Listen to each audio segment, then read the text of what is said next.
Yo, it's C-Roc. Welcome back to my channel. I'm so thankful that you're here, and I want to give you 5 things to focus on to go from being average and mediocre to getting way more out of life, living a wow life, having wow relationships, and having wow business. First thing I want to talk about today is getting serious about this. Now, some of you who follow me know that I talk about not being serious all the time, not taking things so serious. You're only serious when you feel like you can't do something about something. But there are times where you must be serious. You must take things serious. And if you want a better life, and you want to be more than you are now, and you want to get more than you want, and you want more out of your relationships, it's time to get serious. It's time to get committed and say enough's enough. I'm sick and tired of being sick and tired. I'm sick and tired of waking up every single day, not knowing what's going to happen that day, not knowing what I want out of this life, drifting, eating the wrong way, not working out as much as I'd like to. My relationships aren't getting better with time. They're getting worse with time, which is the opposite, and which happens most of the times it gets worse. It's time to get serious about this. We'll talk about in a few steps later about not being serious all the time. But right now, we have to get serious about this. We have to get committed. If you're not getting results that you want, it's time to start saying, you know what? I'm tired of this. It's time for me to start getting the results I want. And once you decide that and you start taking seriously instead of drifting and roaming through life and just taking what's given to you and accepting it, things will start to change for you. The next number 2 is you gotta be clear on what you want. You gotta start setting targets and dreams and visions out in front of you. You have to get clear on this. They don't have to be set in stone. Now, most people won't set their vision. They won't write their story in their book because they feel like if they write it, it's set in stone. So they don't want to commit to anything right now because what if I'm not committed to that? What if I want to change it? You don't need to worry about that. You need a direction to go. And what causes that direction is having a dream or vision and setting targets and goals to go towards that. 5 to 10 years from now, if you start thinking about 5 to 10 years from now, some of us may not make it. I understand life's short, things happen. But we need to start thinking 5 to 10 years from now, where would I like to be? Who would I like to be around? When do I want to do it? What do I want to be doing? Why do I want to be doing it? Don't worry about the how right now, but just get those W's out of the way. Get very clear on what you want. Did you know 95% of people, when you ask the question, what do you want out of life? What do you want out of your business? What do you want out of your relationships? People will tell you they have no idea. They're not clear on it. And then we wonder why the country's like the way it is, our society's the way it is. People are so mediocre and average and going along with the herd, and they stick together in the medium level to low level.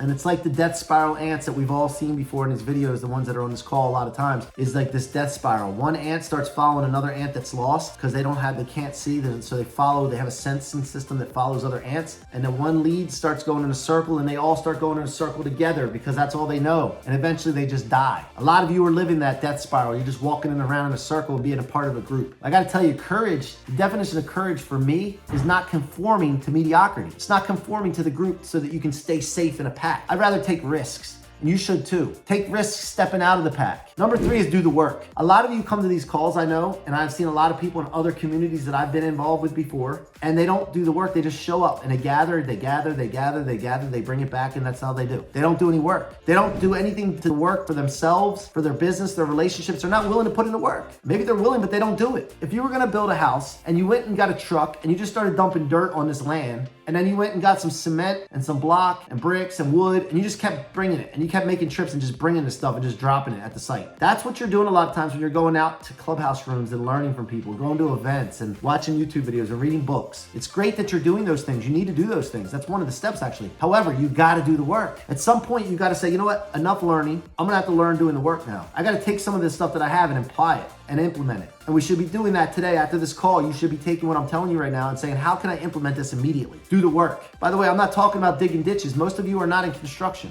okay? Digging ditches. I grew up digging ditches, pouring concrete, doing stucco, mixing mud, hot heat, cold weather. That was hard work. We're not talking about that kind of work. We're just talking about taking action. Nothing comes from people that don't take action. You have to put action in and do the work. Number 4, this is a very important one I had to work on a lot of times, is balance. Now, it doesn't have to be exactly equal, but we do have to have a quality of life, a lifestyle. There's lifestyle magazines out there, and you read these lifestyle magazines and you see people traveling and boating and vacationing and living in these nice houses and doing this and that, right? Lifestyle magazine, golfing, whatever you like to do. You have to set aside time to do these things, and you gotta not feel guilty about it. You gotta set time for work. You gotta set time to do the learning and planning and all that, but you also have to set time for your family. If you like coaching sports, if you like playing golf, you like going to the beach, reading, you gotta take time to do that with the family, and also you have to take time for yourself. How many of you watching this right now do not feel like you take time for yourself? And you feel guilty when you take time for yourself. And then what happens is when you don't do that, you resent your work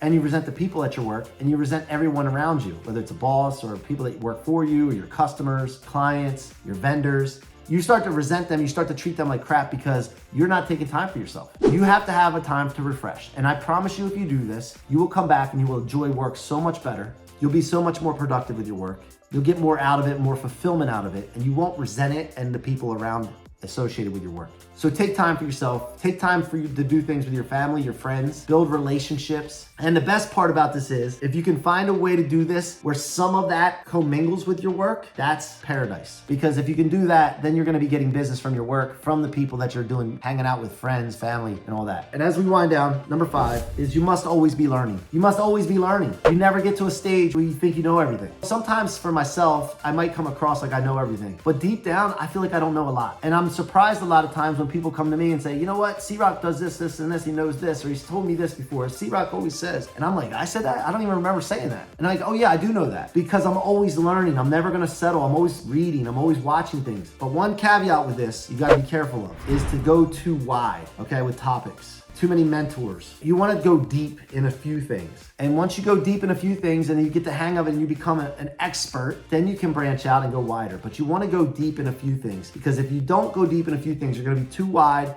too spread thin, and things are going to start to be just too confusing. And you're going to have chaos and confusion. And that's no way to be successful. So thank you for watching this. I appreciate you watching this. Please take this and implement this immediately. Start with number one. Number one, getting serious about doing this. Being sick and tired of being sick and tired. Sick and tired of being average and mediocre. Going along with the flow. Want greatness from yourself and get the most out of yourself. See how far you can take this thing. Thank you for watching. I'm your boy C-Roc. Until next time, be unstoppable.